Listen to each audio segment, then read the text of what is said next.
KPK mencatat para tersangka korupsi banyak yang bergelar sarjana pendidikan tinggi, terhitung ada sebanyak 86% yang bergelar S2. Hal itu menjadi pengingat bagi masyarakat semuanya, pendidikan yang tinggi tidak menjamin orang tersebut terlihat bersih. Maka jaminan keterampilan dan kecerdasan jika tidak dibarengi dengan integritas akan sulit seseorang bisa bekerja dengan bersih. Selain itu, ICY juga menanggapi perihal novel Baswedan DKK yang resmi menjadi ASN Polri. ICY berharap kepada 44 personil ex KPK tersebut agar membentuk Satgas Khusus Pemberantasan Korupsi dalam tubuh Polri. Dilansir dari detik.com Jakarta, Wakil Ketua KPK Nurul Gufron merisaukan soal 86% koruptor itu bergelar sarjana pendidikan tinggi S2. Gufron menyebut seseorang yang memiliki pendidikan tinggi seharusnya memiliki dedikasi yang juga tinggi. Yang paling merisaukan, kita adalah 86% adalah alumni perguruan tinggi. Jangan risau tentang angka 86%, karena apa? Tidak mungkin punya kesempatan untuk korup kecuali pejabat. Tidak mungkin jadi pejabat kalau kita alumni perguruan tinggi, tidak sarjana. Kata Gufron dalam webinar pembukaan Rakornas Pendidikan Anti Korupsi 2021 pada Selasa 7 Desember 2021. Gufron menyebut koruptor yang berpendidikan tinggi mencapai 86% dan yang tertinggi adalah S2.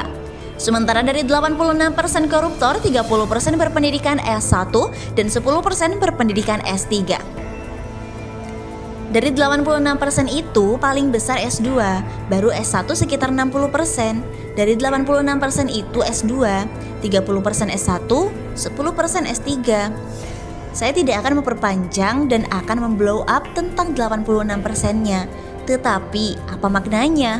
Bahwa ternyata semakin tinggi pendidikan, harapannya bukan hanya cerdas, bukan hanya terampil, tapi dedikasi karakter integritasnya mesti juga semakin tinggi.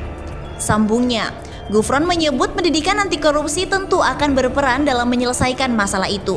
Pasalnya, kata Gufron, banyak orang yang berpendidikan tinggi tapi rendah integritasnya.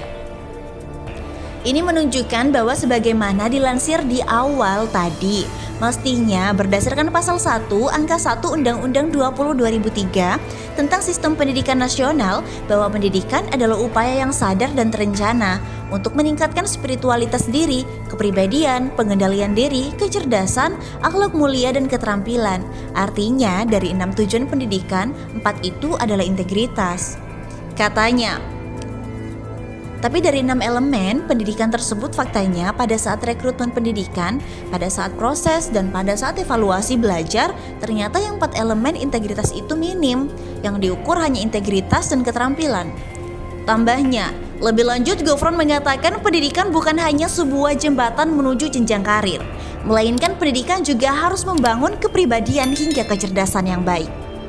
Ini menunjukkan bukan salah, tapi ternyata kita ada yang kurang, tidak memenuhi tujuan-tujuan pendidikan, bahwa pendidikan bukan sekedar jembatan pada pekerjaan, bukan hanya jembatan mencari uang, tapi di balik pekerjaan, di balik uang itu harus ada spiritualitas, harus ada pengendalian diri, harus ada akhlak mulia, harus ada kepribadian.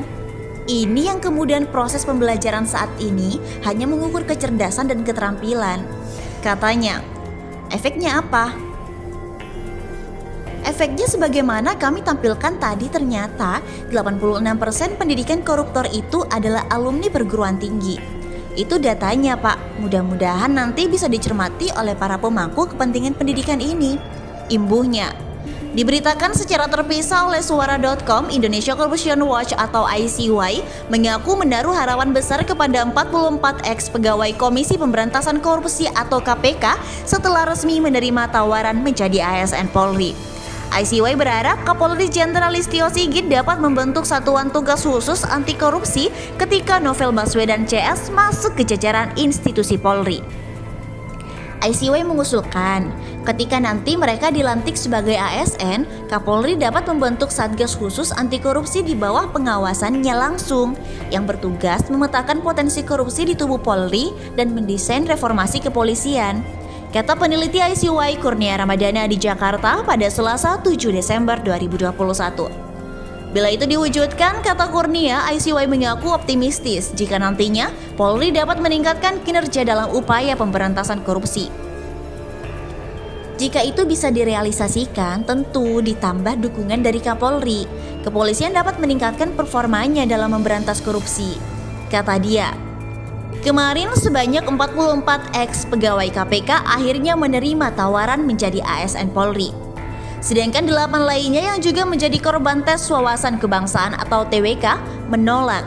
Sedangkan 4 orang lainnya belum memberi keputusan lantaran tidak hadir dalam pertemuan tersebut.